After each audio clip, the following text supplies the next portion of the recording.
Imagine being abused and having no one to turn to for help. Believing that child abuse is normal and that it happens to everyone. Child abuse has been increasing in the Fargo-Moorhead area, and this is a cycle that needs to end.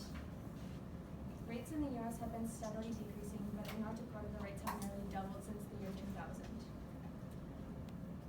as stated by Prevent Child Abuse America. Walker and Lindsay and I will be discussing the causes of child abuse, effects on children, and the solution to the problem. We have all had experience with children. Walker works at a summer camp, Lindsay has babysat numerous times, and I work at a child care center.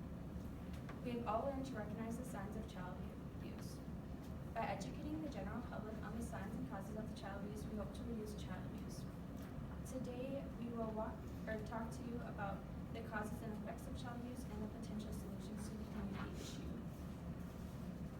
Now I will begin talking about the different types of abuse. Physical abuse is deliberately hurting a child, causing injuries such as bruises, broken bones, cuts, or burns, as stated by NSPCC. Physical abuse can go as far as poisoning a child.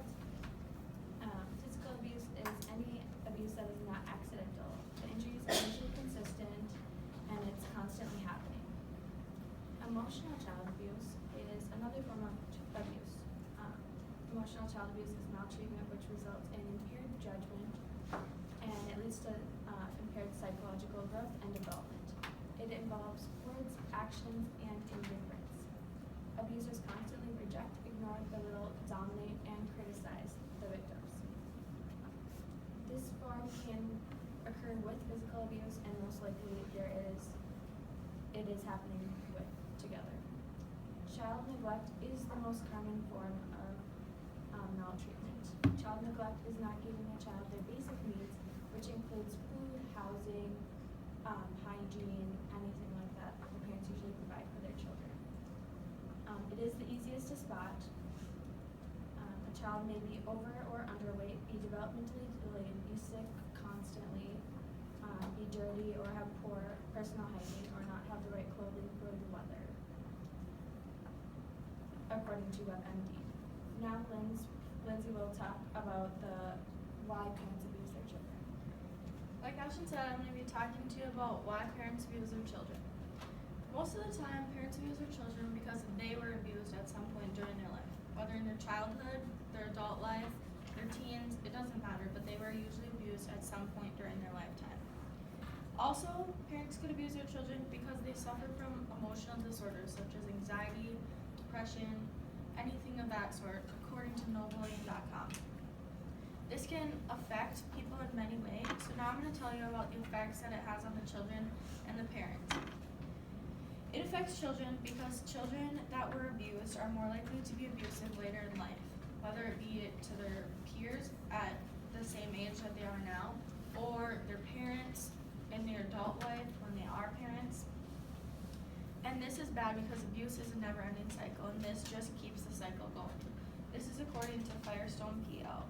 This cycle needs to be broken because it is bad and it's a stereotype that abuse is normal for the people that are being abused. Children think that abuse is normal, and this stereotype, like I said, needs to be broken. They don't know any different because they think abuse is normal. Children that are abused are more likely to be insecure and have low self-esteem as well.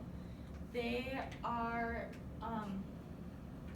likely to feel worthless because their parents or whoever is abusing them don't give them any chance to have a life or have something to live for.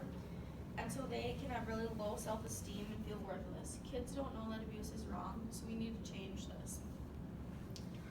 So now, the solution is that we need to stop child abuse, but there's many steps to it. So the first step to the solution is to define the signs, such as withdrawal from friends, family, reluctance to go to activities, depression, changes in behavior, frequent absences from school, homework, anything, activities that they used to like, reluctance to go home because they know their parents are going to abuse them, or the people that are there have abused them in the past and they know it's not going to change. Also rebellious behavior, which is something that they will continue to do because they don't know any different and they just feel like that's the only way that they can get back at whoever's abusing them. They could also run away or have multiple suicide attempts, which is common in child abuse. So now that I've talked about some of the first steps to the solution, I'm going to let Walker explain the full solution to you. Thank you, Lindsay. As she said, I will now be talking about how to solve this problem of child abuse and stop the never-ending cycle. First, we would like to educate the children. Oftentimes, children who are raised in an abusive situation do not know that it isn't normal or that it is wrong.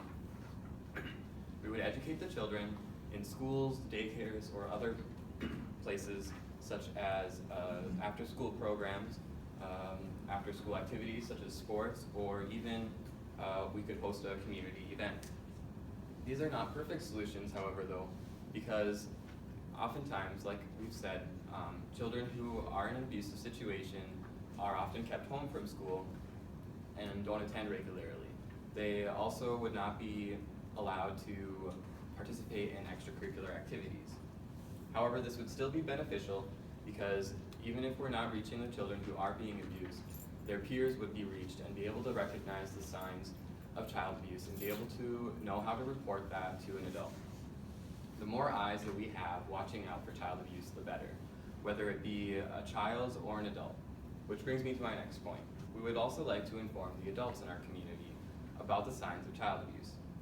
It is required by law for teachers, medical professionals, counselors, caregivers, law enforcement, and many others, depending on which state you live in, to report a situation of child abuse to social services.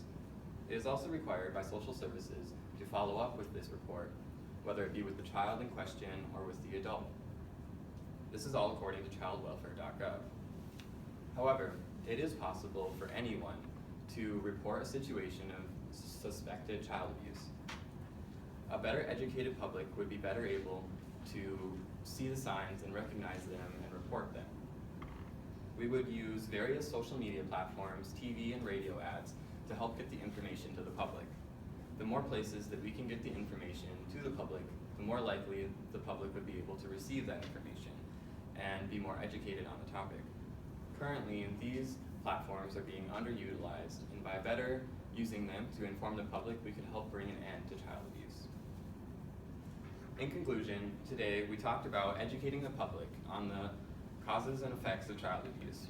We talked about how to prevent it and how they affect the children, and we informed the public on how to watch for the signs of child abuse. Hopefully, the public would better understand the cycle and how to end it.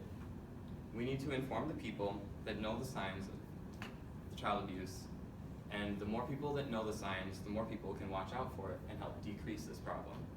When an incident of child abuse is successfully reported, not only does that help save a child's life, but it also helps bring an end to this never-ending cycle.